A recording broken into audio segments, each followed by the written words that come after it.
welcome to Darkly Lit, where we... No, wait. Nope. This isn't Darkly Lit. We're taking a break. What the fuck? Okay, future David, can you fix this?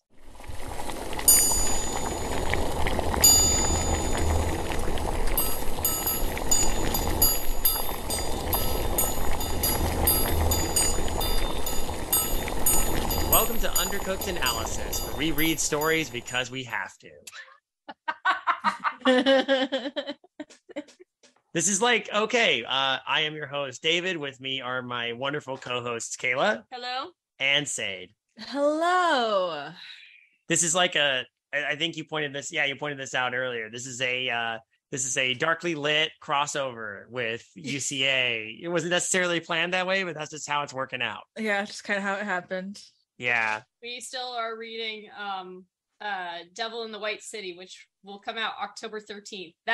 That's our October episode, everybody. It's exciting stuff, honestly. Yeah.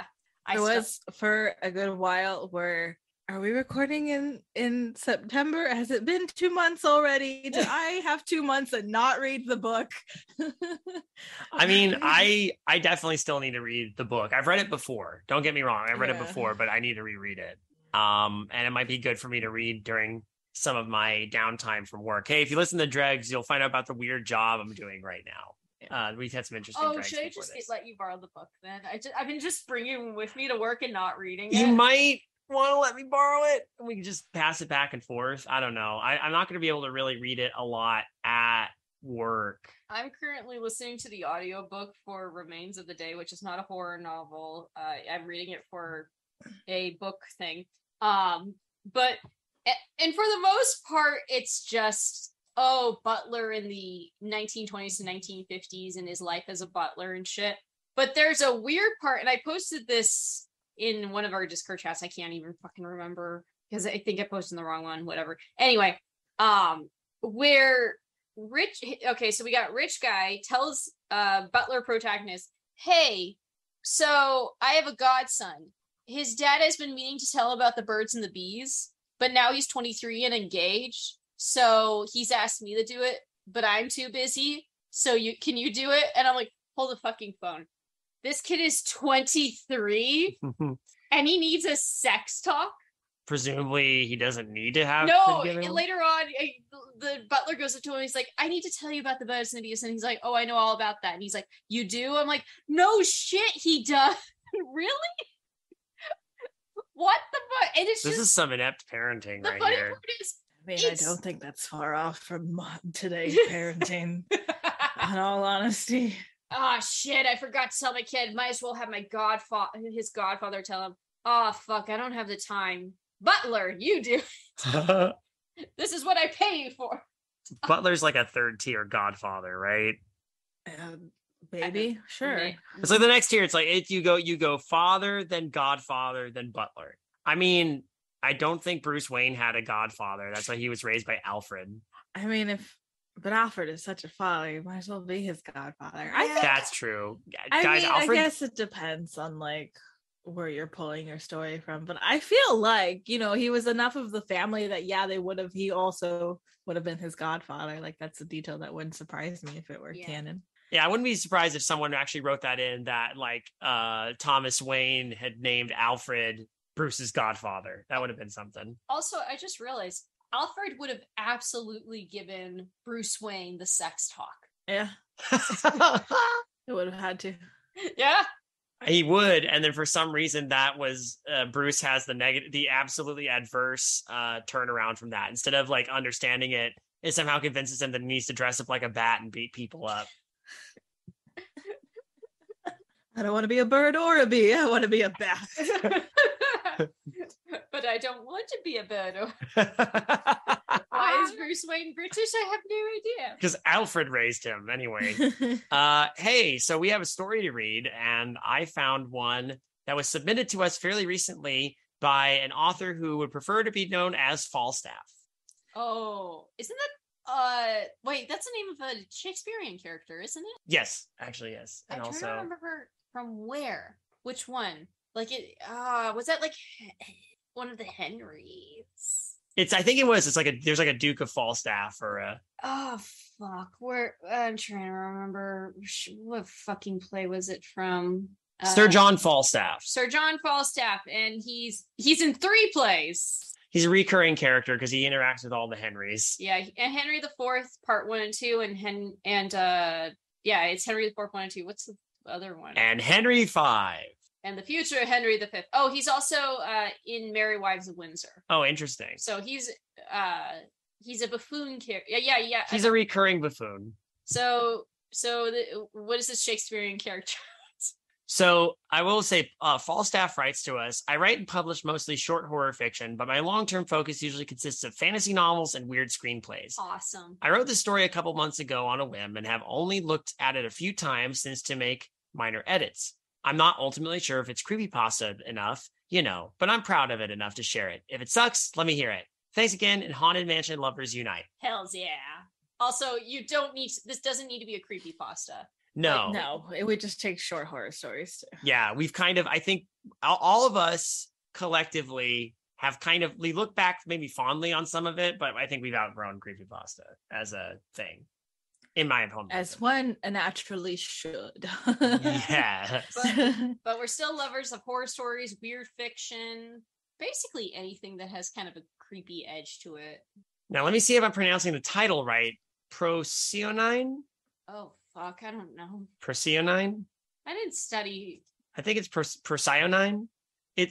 I'm looking it up. Somewhere Falstaff is just absolutely losing their shit about my pronunciation. Procyonine, something like that. No, Procyonine. Do we have a no, hold on. I'm what? Preoccupant? No, that's not what I want. Damn it. Well, what's the definition? Here we go. All right, the power of the internet. The power of the internet. Here we go. If it loads. Procyonine. All right. And when I look it up, it seems like it means raccoon-like. Oh boy. Okay. Interesting. All right. Do we all have the story open? Yes. Perfect. Wait. All right, darkly lit lovers. Is that a raccoon? It's a leopard. No, yeah. So in the story, Seid is appearing as an anonymous leopard. Oh. So yeah, why don't we do, you know what? Kaela, since you usually open darkly lit, why don't you go first? And then usually you introduce Seid and then me. So why don't we do it that way? All right. My boss insisted I come in early today. He called me while I was making breakfast, or at least he tried to. I turned the sound off while I was working the late shift the night before and forgot to turn it back on. So by the time I noticed he was attempting to call me, it was too late to do anything other than curse in surprise and let it go unanswered. A minute later, a voicemail arrived, and I listened to it in between bites of shitty store brand cereal. Rob, come in at 4. You're working the late shift again. Meet me in the back when you clock in. We need to talk. Oh, fuck. I feel this so hard. Oh yeah, me too. I enjoyed what little free time I had leading to my drive over. Watched some TV, took a nap, ate lunch. Nothing managed to distract me from whatever my boss was implying, though. No one said, we need to talk, unless the person that needed talking to had done something wrong. Yeah, if I heard that, I would be just dreading it and having the worst anxiety. Anticipation. No, it's more like anxiety. Yes, true. Fear. And loathing. Las Vegas. I agonized over it the entire drive there. What could I have possibly done wrong? Sure, working at a family-friendly seafood restaurant in the middle of nowhere, Massachusetts wasn't the most glamorous job, but I didn't hate it enough to slack off. I needed the money far too much to consider that. Oh my God. So far, I find this very, realistic. I feel this so hard. So you too have worked at Long John Silver's. No, I didn't. I'm not even sure that's a brand or a chain that exists in Massachusetts. It just was the first thing that came into my head. Oh no, it actually does have a name. I apologize. Did we didn't skip David, right? No. No, he read the. I read the bit about the enjoy the free time. Okay, Yeah. Why did I'm so out of it. Sorry. It's okay. It's okay. I worked today, so I am I had to reread Kayla's paragraph because I was like, wow, I completely zoned out without needing to for 2 whole seconds. Okay. Once parked in the lot beside the restaurant, I climbed out of my car and smoothed out my uniform. Gabe's Grub Galley. Oh, that sounds so appetizing. Gabe's Grub Galley was a pirate-themed seafood place, and even though I usually only worked in the kitchen washing dishes with the occasional handing off to go orders, they made me wear something suitably embarrassing. The people in the front got it worse than just a striped shirt and long black pants, though. I didn't envy the servers with the pirate hats, bandanas, and the occasional eye patch, nor the hosts with their mandatory yar-har accents. I want to go here. This sounds great. I think a few of us in our group would be like, you know what? I want to go to Gabe's Grub Galley. You know what?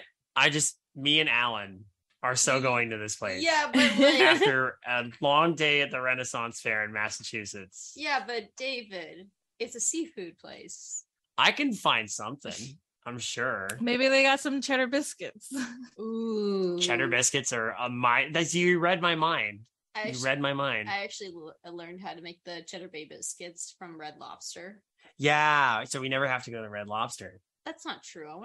I have not been to a Red Lobster in fucking forever. Then you and your seafood loving ass can go to Red Lobster. I'll go with you, Kaela. You and I will have a nice fancy dinner at Red Lobster. Exactly. And eat all of the cheddar biscuits and all the seafood. Yeah, Zayn and I will eat crabs and lobsters and shrimp and other sea-dwelling things. You'll put the shrimp in the crab and the crab in the lobster and eat it like a big weird crustacean sandwich. I mean, we could just go to a sushi restaurant instead.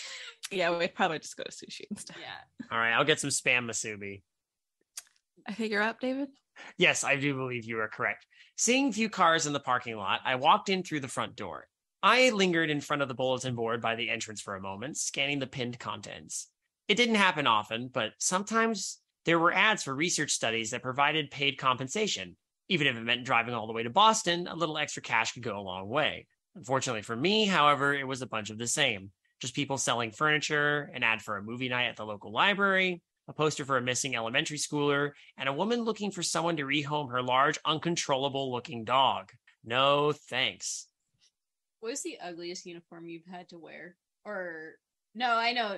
Your uniforms are not usually that ugly. Well, to be fair, the first uniform... Well, the only uniform I've had to wear that I would consider ugly is like the store-bought like stuff that they gave me for wardrobe when I was working ghost town operations at Knott's Berry Farm. Oh, yeah. Because when I wore some of it with the suspenders, I didn't look like I belonged in the Old West. I looked like I was about to start teaching line dancing classes at a community center. Like this Walmart ass stuff. You know what I mean? I remember. I think what I had to wear at Disney World was the ugliest fucking thing. It was basically uncomfortable black pants or black shorts with what looks like a bowling shirt, but the colors were like stripes. So it was green, dark red, and dark blue. Although, so when I worked at a restaurant as a busser, I had to wear black pants and a white button-up shirt, but I also had to wear a bow tie. And they told me I had bangs, and they said, no, you have to pull your hair completely back. And I'm like, completely? And they're like, yeah. Like my hair looked like it was. I looked like and it looks like it was completely pulled away from my face, like as though my hair was pulling my face away. And even then they were like, no, we need no hair at all. And I'm like, Jesus Christ. Eliminate all hair from your face.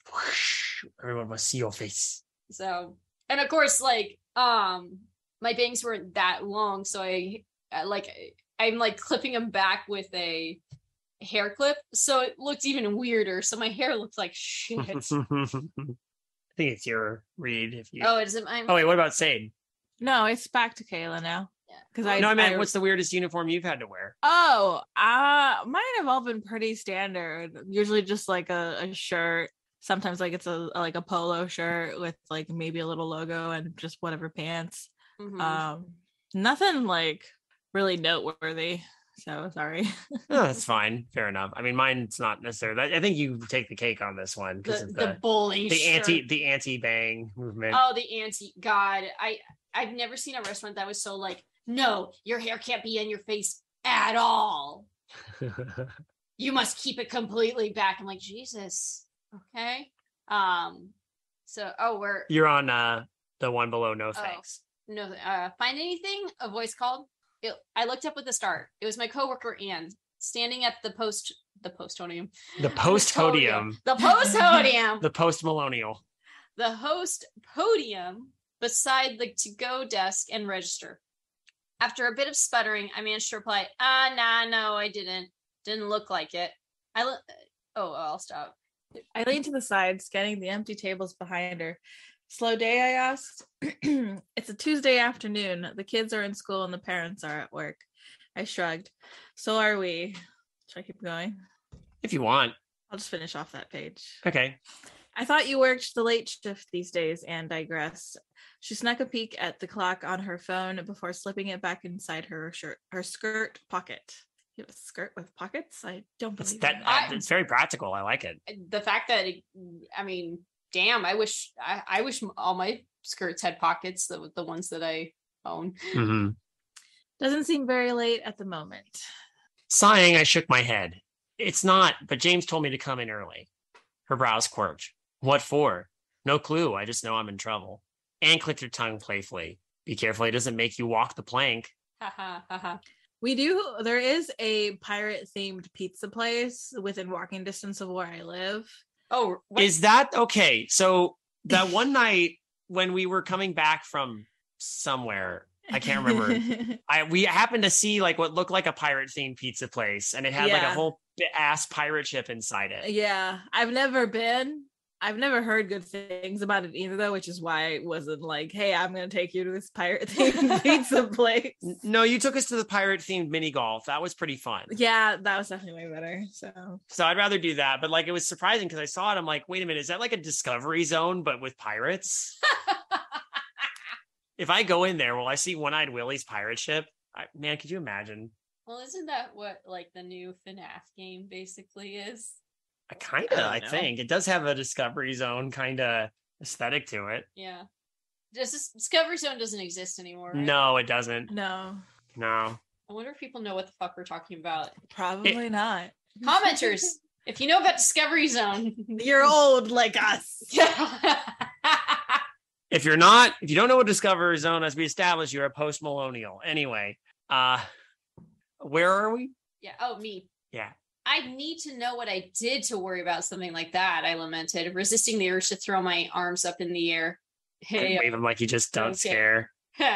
Without another word, I walked past the to-go desk and into the kitchen, eyes peeled for any signs of my boss. Rob! I mean, he probably didn't say it like that, but I like that. Rob! I just love this idea of like when someone calls someone, it's the equivalent of like people at the Cheers bar going, Norm! Grog! Well, because like it's like one of those things where I think that was the humor part of Cheers, where it's the fact there's this one guy that goes all to this bar all the damn time that the people cheer when they yeah. He makes sure everyone's tabs are filled. Oh shit. Careful there. Oh god, my voice. The gruff sound. I died. Yes, I died again today. The gruff sound of my name made me spin around in surprise. I nearly knocked into a coworker busy pulling the grease traps out of the friolator, but sidestepped just in time. Resisting the urge to curse, I hurried in the direction of the voice.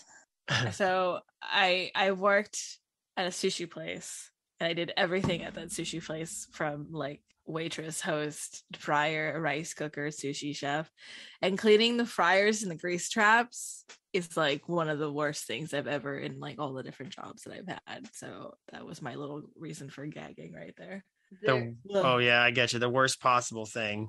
I never had to do that, but I've heard bad things. I am so sorry. You get home And you just smell like fryer oil.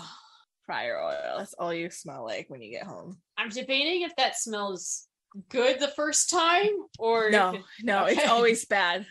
There's no such thing as it being a good smell, I take it. Yeah. No. That's my guess. It smells like the fucking country fair.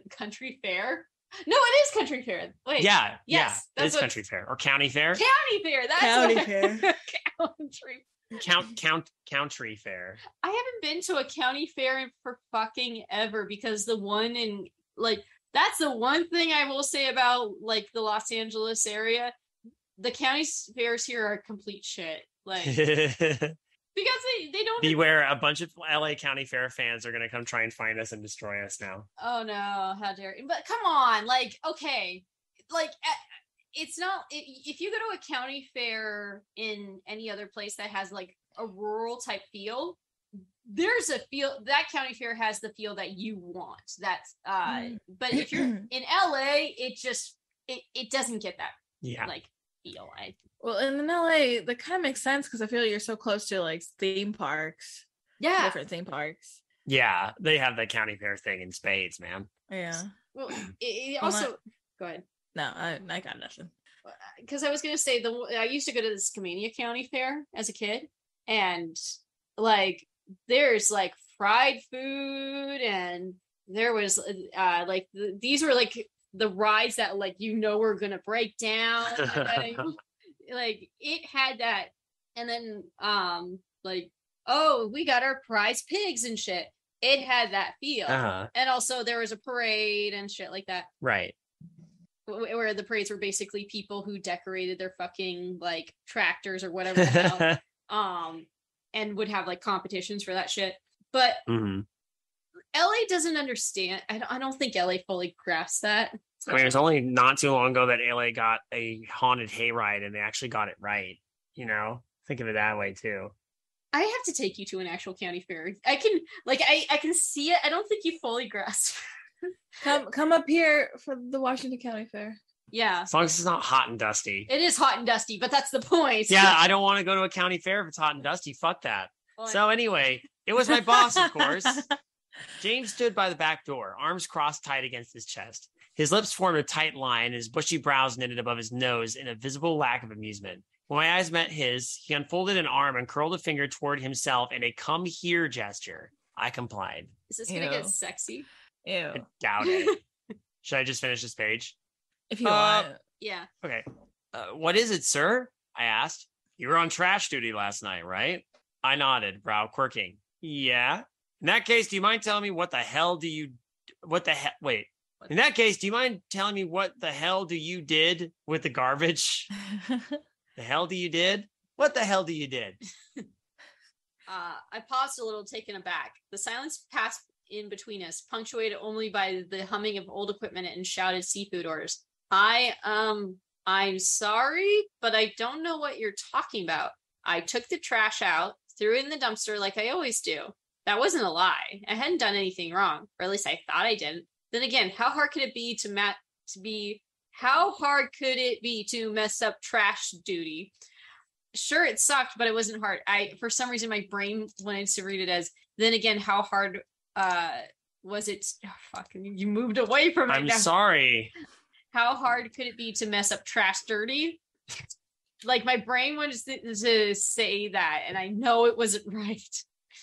How do you do trash dirty? You done my trash dirty. James' expression didn't shift at my answer. Instead, he reached into his pants pocket. Sorry. My mind got rid of pockets, and I had to force. Okay. My mind. He was good. I know where your brain was going. Yes, that's where my brain always is. Okay. Instead, he reached into his pants pocket and pulled out his phone. Unlocking it, he scrolled through a few tabs before finding whatever it was he was looking for. Then, what's this? He asked, turning the phone for me to see. That's my mind. Where my mind went. That's a dick pic, sir. Oh no, he's getting his cock out. Well, it began with inside. He reached into his pants pocket. Oh no, and pulled out his phone. He scrolled through the tabs. Oh no, then what's this? Turns his phone. Oh God. I looked at the screen. And holy shit, it was a fucking mess. The dick pic was awful. Not a single visible trash bag was left in an open top dumpster. Oh no. So my ex and I shit. Oh boy. So my ex and I, to be discreet, used to call condoms trash bags. That is yeah, sorry. I suck. Hey, you all went there. It's good. Both of you did. We went there all together. Mm-hmm. Yeah. It's like darkly lit all over it again. wait, do we really get this horny? Depending on the Really? book. Depending on the book. Some of the books are very horny. Look at fucking Ellen Haven. That's true. Yeah, Ellen Haven did get it wasn't that horny. Not that horny, but also like even when it's like a little bit of horny in the book, we're for the most part actually pretty well behaved on Darkly Lit, aren't we? Yeah, that's true. I'm actually trying to think now. What's the horniest book we've read on Darkly Lit? Probably Let the Right One In, but not for good reasons. Yeah. Not the kind of horny that we wanted it to be. Yeah, it's a good book. Don't get me wrong, but it's one of my favorite books still. It's very good. Sorry. Not a single visible trash bag was left in the open top dumpster. Instead, the black plastic swaths littered the pavement. Their once contained contents strewn about with all the organized grace of a tornado. Leftover shrimp tails and soggy French fries sat between torn up paper napkins and the occasional to-go cup lid. Bonnie, James started, opened the restaurant today and texted me this. I'm sorry, but my first thought is that a raccoon did that. I would not think when my... Well, spoilers, we did read the title.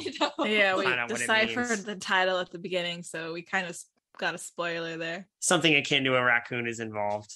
Why would your boss assume, like, if you've had a history of not fucking up and you've been doing pretty good, why would you assume, you know what, my employee fucked this shit up? Why would I don't know, my first thought would be, okay, did you leave okay, I saw this, I think a raccoon got in, let's see if we need to figure out a way to, like, keep the lids closed or something. Yeah.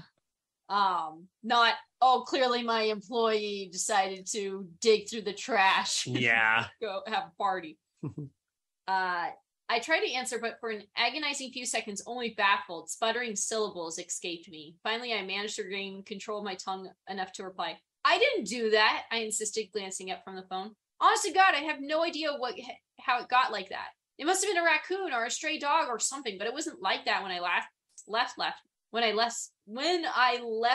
night. Okay. By the way, what do we think of the story so far? The writing is actually pretty breezy and I can follow it pretty well. Yeah. Yeah. I think it's serviceable so far. Yeah, no complaints on my side so far. Aside from like I'm a little bothered by this boss who is like too stupid to realize like who would do that to the trash. But it also, in my brain, I will like try to like explain things like maybe this guy just, yeah, it was probably a raccoon, but I'm gonna put it on you because I'm quiet firing you or something. Maybe if it would have been made a little more clear that his boss was kind of a piece of shit type of individual that would do something like this, maybe I would have been like, okay, then this is very boss stereotype right here, you know, hard ass. Yeah.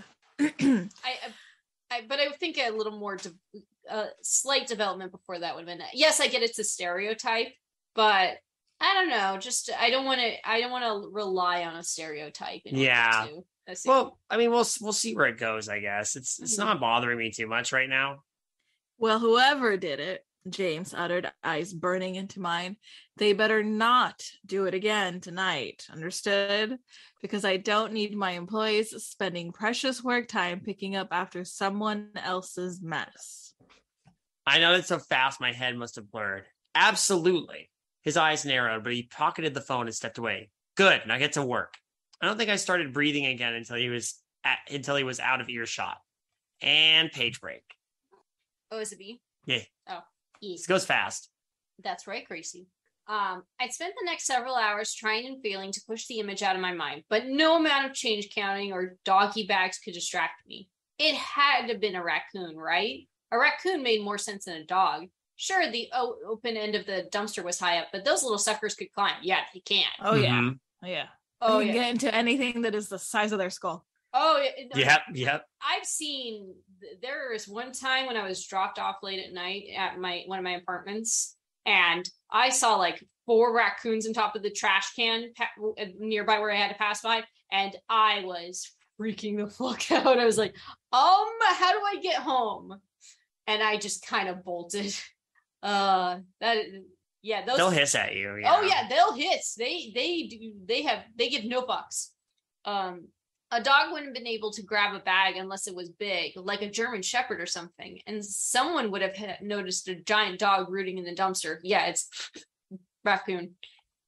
Oh, it's me. Mm-hmm.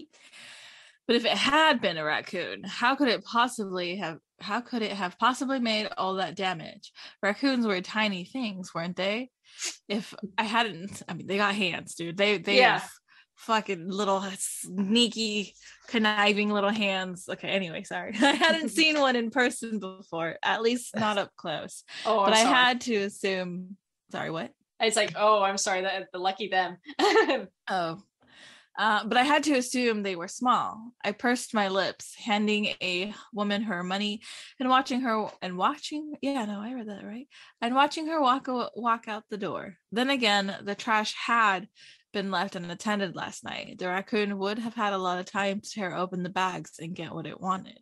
Very patient raccoon. No, it's not patient. Raccoons do that. This is nothing new. Raccoons are little assholes. Yeah, I know, but like if like we're talking about it's probably, I would say right now the most logical explanation, like you said, a whole contingent of raccoons, like 4 raccoons, doing this all at once. Because I mean, when I've seen families of raccoons be like, "Look, dinner," and then we'll just fucking make the huge mess of things because they're little conniving thieves, and like Say said. They have hands. They have fucking thumbs. They're smart little assholes. Oh, yeah. I do find them kind of adorable, but they're little assholes. What's the face for? I straightened suddenly, head whizzing to the voice. It was Anne at the host podium. Again. What face? I asked. She gestured vaguely at my expression. You're making a pouty face, she said. It's just... I trailed off, biting my bottom lip. I got in trouble with James. Oh, yeah? What happened? Something messed with the trash lights last night, and he thinks I did it. Jeez, did he check the security? They have security cameras? Oh my God, this boss is an asshole. Oh, wait a minute. I shook my head. We don't have one for the back door. Oh, never mind. Sorry. Answered it for you. Whoops, should have waited. My bad. Too expensive, probably. Gabe's grub galley made enough to stay open, but not enough for more than like 2 cameras. I don't know. James sounds like the kind of guy that would take people's tips to afford another camera. So what are you going to do about it? I lifted my shoulders in a shrug.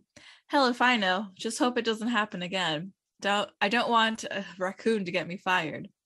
Anne snorted. Yeah, I'd hate to have to explain that to my next employer.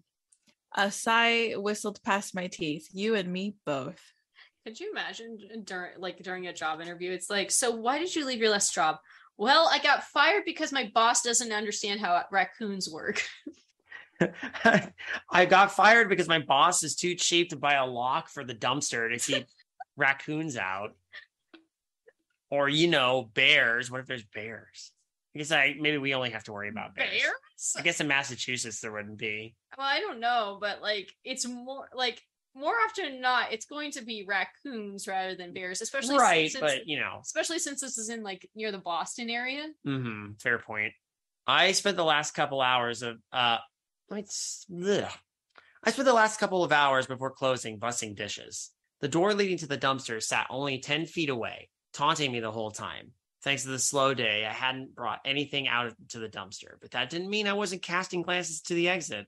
Any minute now, I expected rustling or maybe barking, and I imagined myself throwing open the door and catching whatever creature nearly got me fired in the act.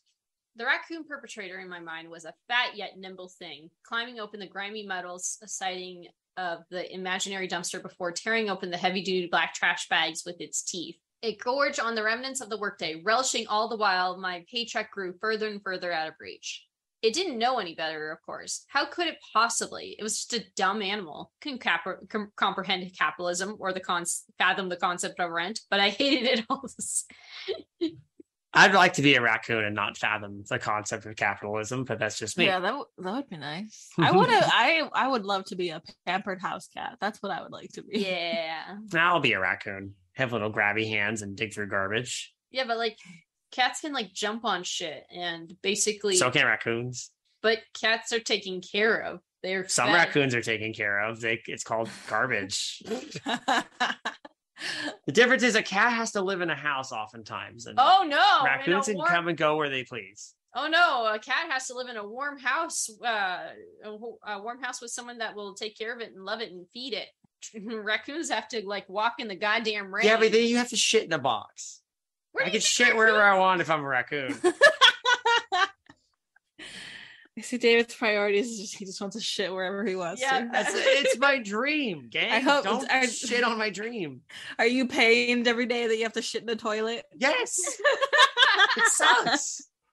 Some days I just, I think to myself, what if I could just, and then I don't think about it too hard. But now, you know what? Yeah. Why not? Just wherever I wanted. Liberate our shits. Well, the next shit's yours anyway. Closing time finally came. The last few stragglers left the restaurant and we began to shut things down. I gathered up the bags of today's trash and opened the door to the outside, immediately greeted by the dark of night and the dumpster. For a split second, I thought you were going to say Dark Knight of the Dumpster. And I thought, oh man, the dumpster is now the villain.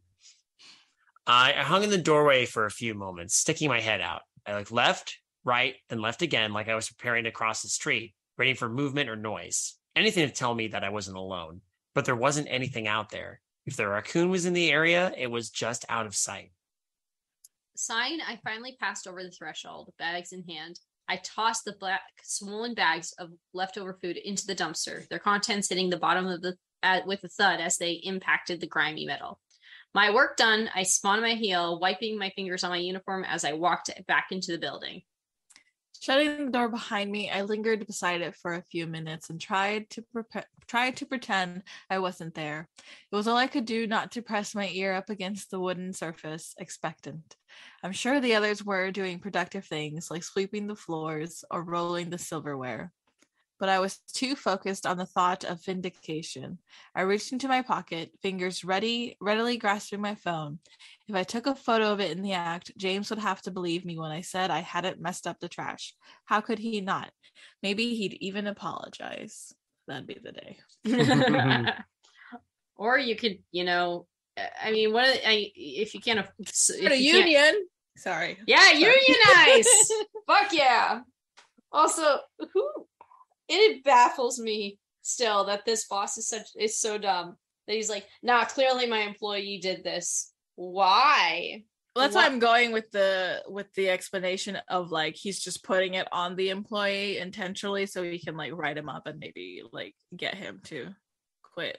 It's just a way to kind of push him out of the position. Yeah. That's where I'm going, so the story makes sense to me. Yeah. I haven't experienced it myself, but I've seen it happen to, I've seen supervisors be loud about certain employees they don't like in places and be like, I'm going to try and make them leave rather than just fire them or report them to HR. I think it's Seid. No, I just read that'd be the day. Oh yeah. So it's you. It's your turn. What is me? Yay. Sorry. Something outside wrenched me free of my daydreaming days. It was the sound of an impact, the sound of an overfull plastic bag hitting the ground. My heart leaped into my mouth. The dumpster, the raccoon, my job. I whirled around, nearly slipping as I raced to grab the doorknob. The frantic movement made me drop my phone, but fuck it. I couldn't waste seconds picking it up. And if I caught the damn thing in time, I wouldn't need it. I snatched the metal knob and twisted it, throwing the door open to poke my head outside, and it wasn't a raccoon. It was a young boy. Oh. It was a young boy, maybe 10 or 11. Oh, no. That's just got real fucking sad. Wow. Oh, wait. Oh, shit. He stood barefoot in the darkness, crouched in front of the dumpster, hunched and looming over his garbage prize. Black, shaggy hair hung about his shadowed face in snarled, split-end chunks. Bug bites, red and irritated, marked whatever skin wasn't covered by his stained clothes. Oh, no. This just got sad. It's a vagabond. Holy shit. It's a homeless child. Damn. In his dirty hands, he clutched a half-open styrofoam to-go box. A few others, already hastily pilfered, littered the ground, dispensed from the trash bag he'd taken from the dumpster and torn open. The occasional cold French fry or sandwich fixing lay among the wreckage alongside overturned containers and dipping sauces. He looked up at me, hair parting to give me a good look at his face. Dark bags hung from darker eyes, his round features a messy canvas of scratches, crumbs, and dirt. Leftover pieces of someone else's jumbo shrimp hung halfway out of his mouth, their greasy fried batter shells littering the trash bag-covered ground beneath him. Neither of us said anything. Neither of us moved an inch. We just stood there, staring at one another the way a deer might stare at an oncoming car. Rob, Anne's voice called. The child's bug-bitten arms coiled tighter at my co-worker's exclamation, the styrofoam doggy bag in his grasp, creaking and splitting in places as he pressed it greedily closer to his chest. Without a word, he rose to his feet, turned, and darted away, bare feet scampering around the bend of the building adjacent to the caves. I turned around and found Anne right behind me. She peered past the doorway and into the night, and he was already gone. Rob, what's wrong? She asked again. She might have said something else, but I didn't hear it. I was too busy rushing past her out of the kitchen, past the counter and the podium, and back to the bulletin board. I gazed at the missing child poster, and once more my raccoon face stared back at me. Oh, wait, scroll back up.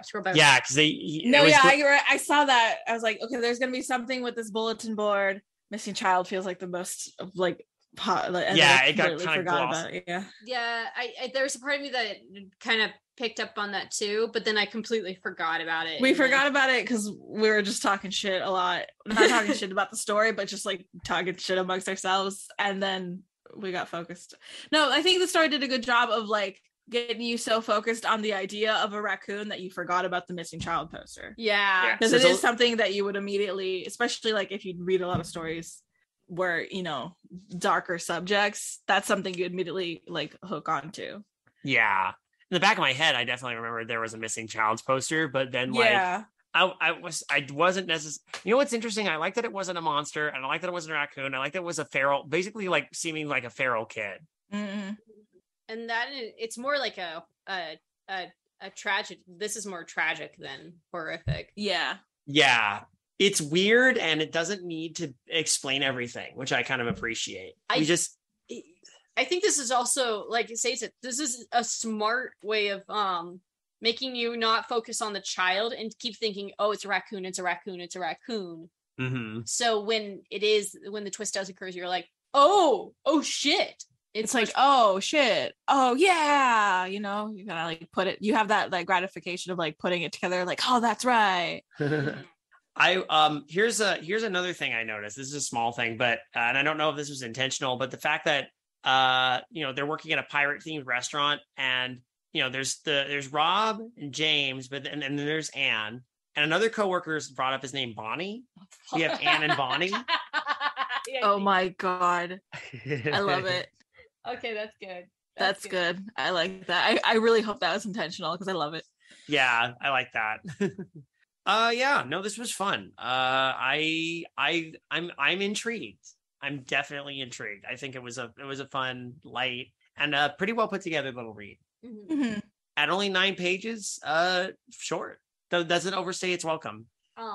When our Falstaff said that they tend to write screenplays, or they I'm not surprised, because this is a very dialogue heavy. Yeah. Which is not like, that's not a bad thing at all. Like, I know plenty of writers who write like that. I think, isn't it Hemingway who's very dialogue heavy? Is that who, or not Hemingway? There's someone, I know there's a famous writer who usually uses dialogue quite a bit. I think it's Hemingway. Not the things I've read from Hemingway, but sure. God, it's been a hot minute. I can't remember. Anyway, point being, but yeah, I can tell, like, oh yeah, but it doesn't. Worse, there's some certain stories. So there's some writings I've read where people will depend too much on their dialogue in order to move the story forward. This doesn't do that. It actually uses the details. The details that are not dialogue very well. Mm-hmm. So I think it also helps that it's in first person too. Yes. Yeah, this was very entertaining, and that was a good twist. I didn't see that coming, and which is even though the hint was right there. There was but it was like really, really small foreshadowing. I dig that. In terms of freshness rating, I will give this several shrimp tails scavenged from a dumpster. I give it 8 cheddar biscuits. I give it maybe the kid has the right idea and to be a raccoon so he can shit anywhere he wants. That kid. He ran away from home. That kid is just shit. David in another life. Yes, this kid is living David's dream. Well, I mean, I don't want to be that bug bit. And you know what? I'm starting to rethink this whole raccoon thing. Maybe shitting wherever you want isn't quite worth it. But pissing anywhere you want, now that. Oh my God. But, hey, thanks for listening to this impromptu episode of Undercooked Analysis. I say impromptu, but I think I mean impromptu episode of Darkly Lit. Instead, we decided to discuss a story about a person working at a pirate-themed Red Lobster. If you enjoy what you hear on this podcast, you can listen to us on the Creative Horror Network if you haven't done so already. Actually, please listen to the other podcasts on the Creative Horror Network, including the aforementioned Darkly Lit, the Jameson Tapes, Midnight Marinara, with a Witching Hour, Trick or Track. We have a lot of great shows there. So, many of them do update on the reg. And think when this episode comes out, yes, in fact, the Jameson Tapes should be right on its heels. Is that right, Seid? Yes, it will come out. If this goes out the 13th, then the Jameson Tapes comes out the day after. And I have to say, I shouldn't say anything, but there is a little bit of bonus content at the end of the next episode that I am stupidly proud of. Oh my so, God. Is this as good as every time they said Grendel? I think it's better. Ooh. I've really been enjoying the Jameson Tapes. Like, as soon as it comes out, I'm like, and this is going to be added to my podcast list. Oh yeah, the Jameson Tapes is a phenomenal show. Alan and Bisme really knock it out of the park, and Seid is a superb editor. So thank you. I try. It's a lot of fun to listen to. Unlike this podcast, where barely any effort is put into it whatsoever. Yay, self-deprecation. No. Speaking of effort, though, we are planning to release a Midnight Marinara at the end of October. Yes. So we are totally on top of that. We have been working on it night and day for weeks now. We have an outline. I'll just leave it at that. Google Doc with some ideas. I'll leave it at that. We have some good ideas. I'll give you that much. We have some good ideas. It's been difficult. We've all been busy. Kaela and I just moved to a new place. I quit and got a new job, and we've got a lot on our plates right now. So the fact we're able to get this up is kind of surprising. So if you want to support this podcast, you can email us at midnightmarinara@gmail.com. Any stories you'd like us to read and critique, much like Falstaff did. I will mention Falstaff contacted me on Twitter first and asked if they could send a story. I replied yes. And they appreciated the fact that we named our dog Gracie after the master of the mansion. It's fun situations like that, I think, lend well to this. So, and if you want to get your stories prioritized and hopefully pushed to the front of the queue, as well as get some extra feedback like the Choice Dreg segments, you can listen to, but you can only listen to it after you donate to us on Patreon, which is patreon.com/midnightmarinara. Like I said, there's a lot of extra fun bonus content there. We try to drop stuff a little earlier when we can. And as mentioned before, Choice Drags, as well as joining the Creative Horror Discord. Is that enough plugs? Yep. And then this whole episode was basically a Darkly Lit plug. So yeah, really go listen to Darkly Lit. And join us when we read The Devil in the White City and discuss it on October the 13th. Yep. And also for Darkly Lit, we take people's questions too, and we will answer them at the end of each episode. So if you've read or will be reading Devil in the White City, feel free to message us. You could actually just message us through, if you want to message us through Midnight Marinara, you can, but you can tweet us at darklitpod, and then we also have email darklitpodcast@gmail.com. So superb. Hey, we were kind of on top of the whole plug situation this time, weren't we? oh shit. Kind of like how I'm standing on top of this dumpster. Oh boy, he's gone. Just don't pee in it. Oh, you caught me. Sorry. Good evening, intrepid listeners. This is the Pasta Shade, the host of Midnight Marinara, and this podcast is part of CreativeHorror.com, a network of podcasts and creators working together to build a constructive community of horror fans. For more content like this, visit us at CreativeHorror.com.